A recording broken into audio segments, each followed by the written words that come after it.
అమ్మని చూడడానికి. ఆమెకు ముగ్గురు అన్నదమ్ములు, మెంటల్ నా కొడుకులు. నేను ఇంటి వరకు మా అమ్మ ఏడుస్తుంది. ఏమైందమ్మా అంటే చెప్పకుండా పోయిందిరా అన్నది. సరే ఓకే డోంట్ వరీ, ఏమైనా డబ్బులు ఉన్నాయా లేవు అన్నది. బయటికి పోయినా ఒక 500 జేబులో పెట్టుకున్నా. 1/4 కిలో కారపొడి తీసుకున్నా మేడం, 2 జేబులలో పోసిన. ఒక బ్లేడ్ కొన్నా, 2 ముక్కలు చేసిన, 2 దవడలలో నూకినా. అప్పుడు నేను బీర్లు తాగేది.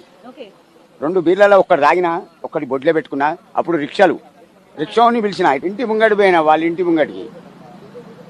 గేటు బటన్ వచ్చిన బాబాయ్, గేట్ ఓపెన్ చేసింది ఎవరు? నా భార్య చెల్లెమ్మ, నా మరదలు. బాయ్ బేబీ అన్న, దడుచుకొని కింద దడిచిపోయింది. నా భార్య బయటికి వచ్చింది, మంచిగిన్ బాబాయ్ చిదరాయ్ అన్నది. చలో అన్న. అరే బయట పోయి అంటే నా బామర్ది లోపట ఉన్నాడు, పెద్ద బామర్ది, ముగ్గురు బామర్దులు. గొడ్డలు ఎందుకు వచ్చిందమ్మా?